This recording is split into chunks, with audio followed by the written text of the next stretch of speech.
Let's discuss magnetic properties of transition elements. अब magnetic properties जो है वो अनपेड इलेक्ट्रॉन्स के वजह से आता है। अब हम लोग ट्रांजिशन एलिमेंट्स की बात कर रहे हैं तो definitely these values are affected by the presence of number of unpaired electrons in D orbital. अब समझना होगा कि जो सब्सटेंसेस है यानी एलिमेंट्स, कुछ एलिमेंट्स पैरामैग्नेटिक होते हैं, कुछ डायमैग्नेटिक होते हैं, कुछ फेरोमैग्नेटिक होते हैं। अब पैरामैग्नेटिक सब्सटेंसेस का क्या मतलब? These are attracted in magnetic field, याद रखें। So paramagnetic substances are attracted in magnetic field.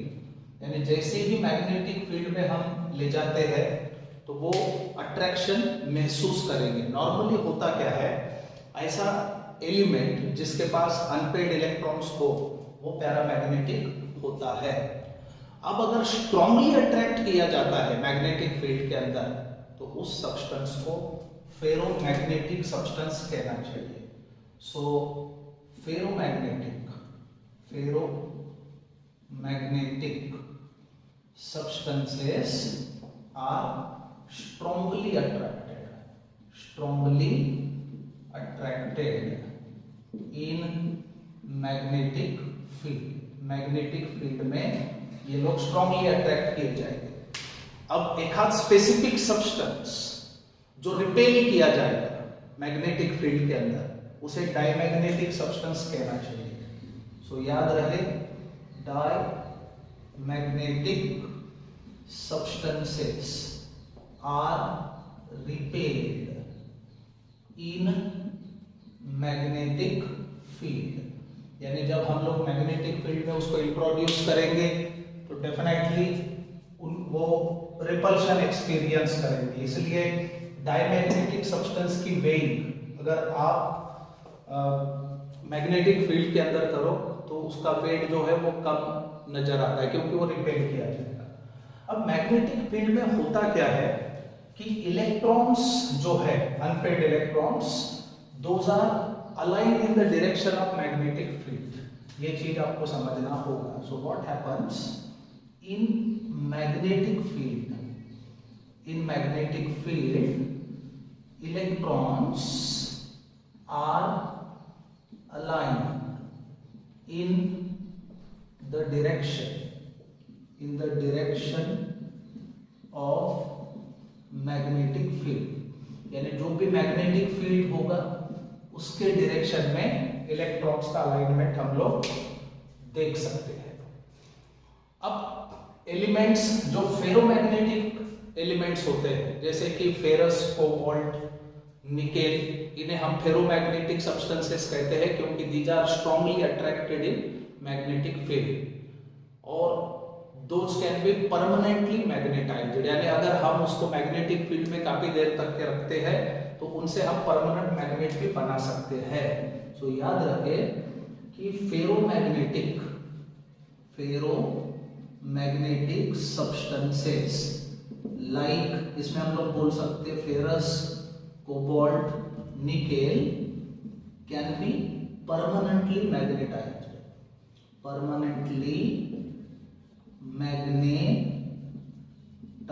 यानी इनका कन्वर्शन हम परमानेंट मैग्नेट में कर सकते हैं। अब हर इलेक्ट्रॉन अपने इर्द गिर्द मैग्नेटिक फील्ड जो है वो प्रोड्यूस करता है। इसके पीछे का कारण क्या होता है? स्पिन एंगुलर मोमेंटम और ऑर्बिटल एंगुलर मोमेंटम। ये चीज याद रखो। So due to spin angular momentum and orbital angular momentum,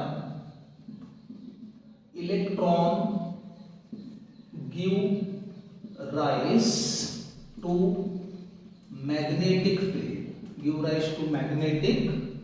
field around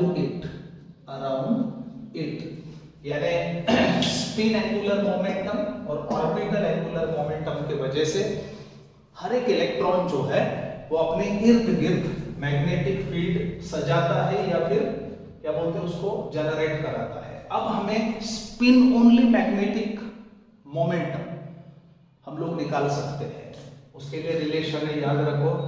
so the spin only magnetic moment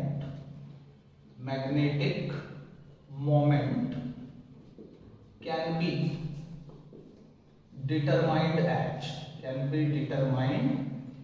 याद रखना, we are dealing with transition metals. सो ये जो रिलेशन है ये ट्रांजिशन मेटल्स के लिए वैलिड है। So mu that is the magnetic moment which is just equal to under root of n into n plus 2 Bohr's magneton. अब यहाँ पे जो आप n देख रहे हो, n stands for number of unpaired electrons, याद रखें। So where n is equal to number of unpaired electrons. So unpaired electrons की वैल्यू अगर आप पुट करते हैं तो आपको स्पिन ओनली मैग्नेटिक मोमेंट मिलेगा ट्रांजिशन एलिमेंट का। अब सिंगल अनपेयर्ड इलेक्ट्रॉन अगर होगा, अगर n की वैल्यू आप 1 पुट करते हैं तो आपको मैग्नेटिक मोमेंट मिलेगा 1.73 बोर्स मैग्नेटॉन, याद रखें। So for one unpaired electron magnetic moment is कितना 1.73 बोहर्स मैग्नेटॉन, इतना रिकॉर्ड होता है, ये हमें समझना होगा। तो डेफिनेटली अब ये जो magnetic spin only magnetic moment जो है that depends upon what number of unpaired electrons. इस वजह से अगर अनपेयर्ड इलेक्ट्रॉन की वैल्यू चेंज होती है तो मैग्नेटिक मोमेंट भी बदलेगा, और अगर आपके पास मैग्नेटिक मोमेंट की वैल्यू है तो उससे आप अनपेयर्ड इलेक्ट्रॉन निकाल सकते हो, याद रहे। So from magnetic moment we can calculate number of unpaired electrons, यानी उस स्पेसिफिक डी ब्लॉक एलिमेंट के पास कितने अनपेयर्ड इलेक्ट्रॉन्स है उसको हम निकाल सकते हैं। सो मैग्नेटिक मोमेंट जो है सॉल्यूशन या सॉलिड फॉर्म में भी डिटरमाइन किया जा सकता है, याद रखें। So magnetic moment can be calculated in solution और सॉलिड फॉर्म, ये चीज हमें याद रखना होगा। अब सेकेंड और थर्ड ट्रांजिशन सीरीज जो है, सेकेंड ट्रांजिशन सीरीज बोले तो 4d block elements and third transition series बोले तो 5d ब्लॉक एलिमेंट्स। तो इनमें क्या होता है, ऑर्बिटल एंगुलर मोमेंटम सिग्निफिकेंट होता है, इसलिए ये वाला फार्मूला यूजलेस होगा, याद रखना। So in second and third transition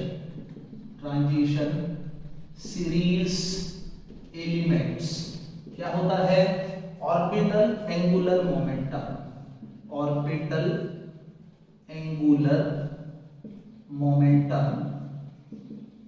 is significant.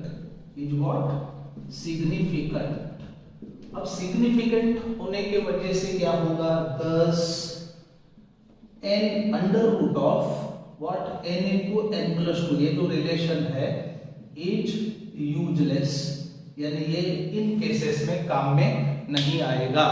So first transition series यानी 3D सीरीज अगर है तो उसी केस में आप ये मैग्नेटिक मोमेंट इस रिलेशन से निकाल सकते हो। और एक चीज याद रखना कि this magnetic moment is temperature dependent, ये भी याद रखो। So magnetic moment is temperature dependent, यानी टेम्परेचर अगर वेरी करता है तो मैग्नेटिक मोमेंट भी वेरी करेगा। So it was all about magnetic properties of transition elements.